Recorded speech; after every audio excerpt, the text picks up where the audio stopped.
नमस्कार दोस्तों, बहुत बहुत स्वागत है, अभिनंदन है आप सभी का। और देखिए, ये 29 मार्च के आते आते ही शुरुआत हो गई और आज एक बहुत बड़ा भूकंप 7.8 7.9 तीव्रता का भूकंप उसने हिट किया म्यांमार को, थाईलैंड को, और बहुत सारे लोगों की उसमें मौत हुई है।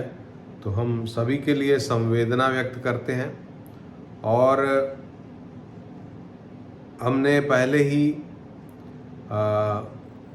इस तरह की घटनाओं के बारे में आगाह कर दिया था और ये हमारा 16 फरवरी का वीडियो, इसको आप देखिए। हम आ जाते हैं कि और क्या जो हमने कहा नहीं है अब आपको कहने जा रहे हैं। नई बात ये है कि भारतवर्ष का जो उत्तर पश्चिम क्षेत्र है या सारी दुनिया का जो उत्तर पश्चिम का क्षेत्र है और दक्षिण पूर्व का क्षेत्र है, इन स्थानों पे भयंकर भूकंप आने का खतरा हमको दिखाई देता है।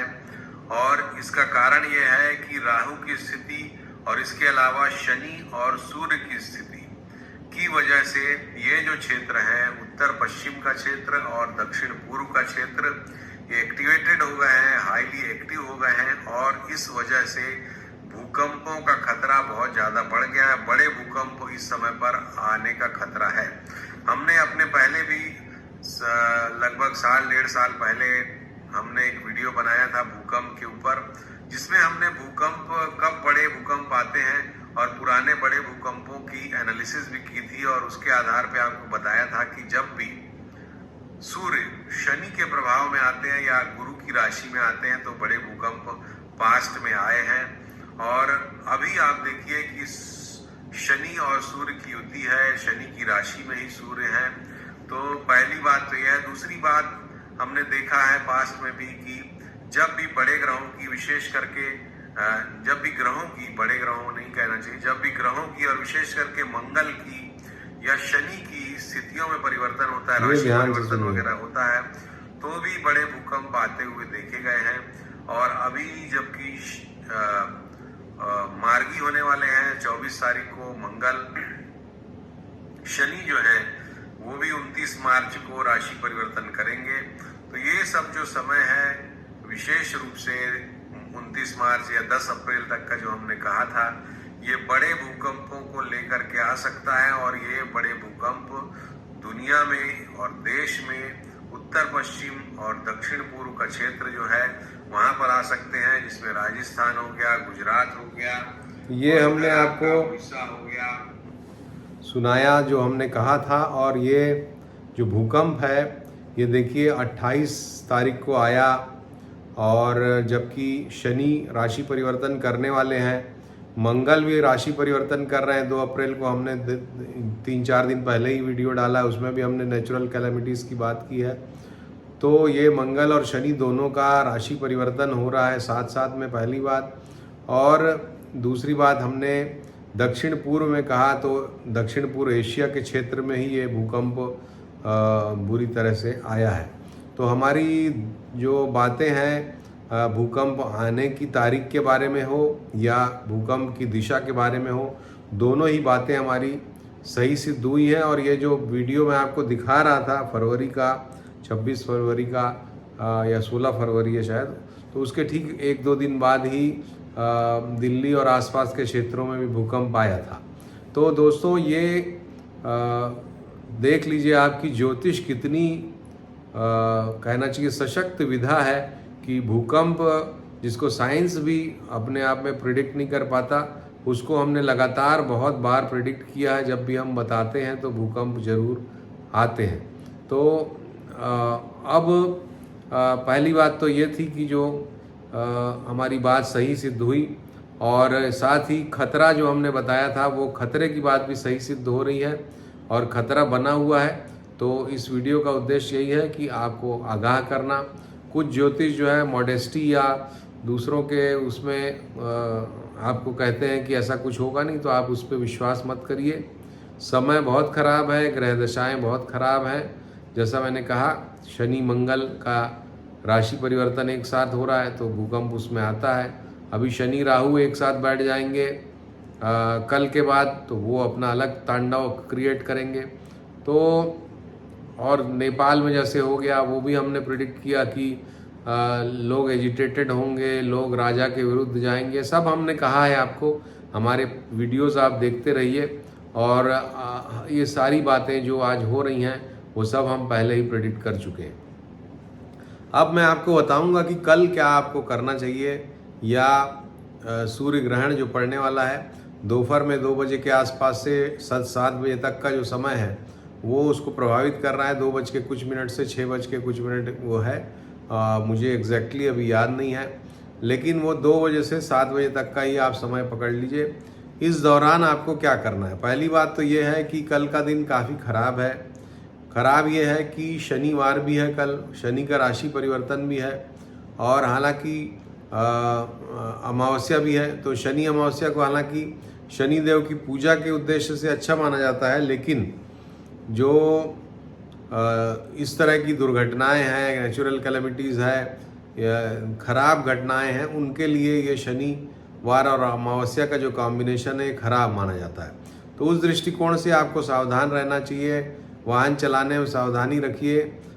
इसके अलावा अपने मन को बहुत कंट्रोल करके रखिए, खास करके जो लोग डिप्रेसिव टेंडेंसी के हैं तो अपने आप को मस्त करके रखिए। कल आप इधर उधर कुछ सोचिए मत, आप अपने आप को अच्छे कामों में बिजी रखिए। अच्छे कामों से मेरा मतलब है कि होटल चले जाइए, थोड़ा एंजॉय करिए, मैच देखिए, इस तरह की चीज़ें करने का प्रयास करिए ताकि आप खुश रह सकें। और जो ये जो शनि अमावस्या का दिन है, ग्रहण का दिन है, इसमें जो है किसी भी प्रकार का बहुत ज़्यादा ओवर एक्साइटमेंट से आपको बचना चाहिए। वो ओवर एक्साइटमेंट किसी से झगड़े के रूप में हो, या बहुत ज़्यादा खुशी के रूप में हो, या बहुत ज़्यादा किसी भी भावनात्मक अतिरेक से आपको बचना चाहिए, क्योंकि ये भावनात्मक अतिरेक आपको नुकसान पहुंचा सकता है। ऑफिशियल कार्यों में जो नौकरी पेशा लोग हैं उनको बहुत सावधान रहना चाहिए। कोई महत्वपूर्ण अगर पेपर वगैरह साइन करना हो तो अभी का दिन अवॉइड करिए, कल का दिन, इसके बाद आप करिएगा। कोई भी महत्वपूर्ण कार्य अगर आपको करना हो जो कि परमानेंट नेचर का हो, आपको कोई आभूषण खरीदना है, आपको गृह प्रवेश करना है, आपको अपने बैठने की जगह स्थापित करना है, मुकर्रर करना है, कोई भी इस तरह का जो कि स्थायी काम हो, शादी ब्याह सेट करना है, चाहे कितना भी अनअवॉइडेबल सिचुएशन ना हो जाए कि भाई आज ही करना ज़रूरी है, पर आप मत करिए, उसको अवॉइड करिए, क्योंकि अंत में उसका ऋणात्मक परिणाम ही होगा। तो ये बात आप निश्चित रूप से नोट करके रख लीजिए। अमावस्या को अच्छी तिथि नहीं माना जाता, अमावस्या तो ऐसे ही त्याज्य है, और उसके बाद फिर ग्रहण का दिन है, वो भी डबल त्याज्य हो गया, और शनि का वार है, तो शनिवार को हालांकि हर चीज़ में त्याज्य नहीं होता, लेकिन ये जो कॉम्बिनेशन है उसमें शनिवार का होना करेला और नीम चढ़ा वाली कहावत को सिद्ध करता है। तो दोस्तों, आपको इन सब चीज़ों से बचना है, और ईश्वर की आराधना में जितना मन लगाएंगे उतना अच्छा है। साक्षात देव जो भी हैं, सूर्य देव का मंत्र सूर्य ग्रहण है, तो आप ओम आदित्याय नमः, ओम भास्कराय नमः, ये सब का पाठ कर सकते हैं। शनि अमावस्या है तो शनि का भी मंत्र आप पाठ करें। ओम शं शनिश्चराय नमः, नीलांजन समाभासम रविपुत्रम यमाग्रजम छाया मार्तंड संभूतम तम नमामि शनिश्चरम। सूर्यपुत्रो दीर्घदेही विशालाक्ष शिवप्रिय मंदचार प्रसन्नात्मा पीड़ाम दहतु वे शनि। ओम अधोद्रष्टाय नमः, ओम शं शनिश्चराय नमः, ये सब जो मंत्र हैं इनका आप पाठ करिए। जितना पाठ करेंगे कल उतना अच्छा है, उतना शनिदेव प्रसन्न होंगे, क्योंकि कल शनि राशि परिवर्तन कर रहे हैं और अगले 2.5-3 साल आपको वहाँ पे फल देने वाले हैं। तो well begin is half done. तो शनि देव का पूजा पाठ कल करिए, पहली बात।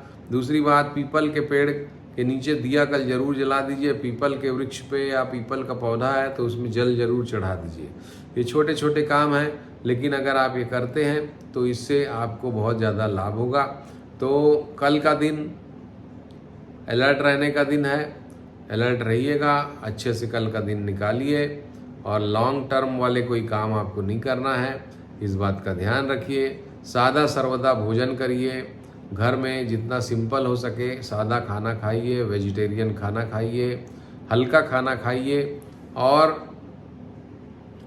जो भी उलझाव वाले केस हैं, उलझाव वाले टेलीफोन हैं, ऐसे फ़ोन्स हैं, ऐसे फ़ोन कॉल हैं जिससे संबंध बिगड़ने का खतरा है, झगड़ा होने का खतरा है, वो सब कल अवॉइड करिए। तो इतनी सारी बातें हैं आपसे करने के लिए, और आप समझ गए होंगे आई होपफुली कि मैं क्या कहना चाहता हूँ। अब ये जो भूकंप की श्रृंखला शुरू हुई है, जैसा कि हमने कहा कि आगे आने वाले समय में भी भूकंप का खतरा है, और अभी तो कम से कम मई के मध्य या मई के अंत तक हमने आपको सचेत किया है, आगाह किया है। तो मई के अंत तक आपको बहुत सावधानी रखने की ज़रूरत है। अगर आपकी कुंडली में विशेष करके ग्रहण योग है, यानी कि सूर्य के साथ राहु है, चंद्र के साथ राहु है या केतु हैं, तो आपको बहुत सावधान रहना है। शनि के साथ यदि सूर्य का कॉम्बिनेशन है तो भी आपको बहुत सावधान रहना है। शनि चंद्र का अगर कॉम्बिनेशन है आपकी कुंडली में तो भी आपको बहुत सावधान रहना है। इसके अलावा नीचस्थ मंगल है अगर आपकी कुंडली में तो भी आपको बहुत सावधान रहना है। मंगल राहु अंगारक दोष है अगर आपकी कुंडली में तो भी आपको बहुत सावधान रहना है। तो ये सब जो दोषपूर्ण परिस्थितियां हैं उनमें आपको सावधान रहना है और अलर्ट रहने की बहुत ज़्यादा अभी ज़रूरत है। तो दोस्तों ये था हमारा वीडियो। अगर आपको पसंद आया हो तो आप लाइक का बटन दबाइए, अपने दोस्तों के बीच शेयर करिए, क्योंकि कल का दिन कैसे बिताना है ये बहुत ही महत्वपूर्ण है। और ग्रहण काल में भगवान का जितना पूजा पाठ भजन, पूजा पाठ तो नहीं करना चाहिए, लेकिन मंत्र जाप वगैरह करने से निश्चित रूप से कई 100 गुना लाखों गुना ज़्यादा फल मिलता है, क्योंकि ग्रहण के समय चैनल जो है पूरा खुला रहता है। आपका चैनल जो है, आपकी प्रार्थना जो है वो सीधे ईश्वर तक पहुंचती है, ऐसा मान्यता है ऐसी। तो इस बात का पूरा ध्यान रखिए और ईश्वर में मन लगाइए और अपने आप को सुखी करिए। तो अपना ध्यान रखिए। अगर चैनल को सब्सक्राइब नहीं किया तो सब्सक्राइब का बटन दबाइए। इस तरह से हमारे हमेशा भविष्यवाणियाँ सही होती हैं। माता रानी की कुछ कृपा है और कुछ विशेष योग हमको भगवान की आशीर्वाद से जन्म काल से मिले हुए हैं, जिसके कारण पहले ही चीज़ों का थोड़ा पूर्वाभास सा हो जाता है। तो इसलिए इस चैनल से जुड़े रहिए। ये चैनल आपको बहुत सारी चीज़ों की पहले ही जानकारी दे देता है। नमस्कार, धन्यवाद।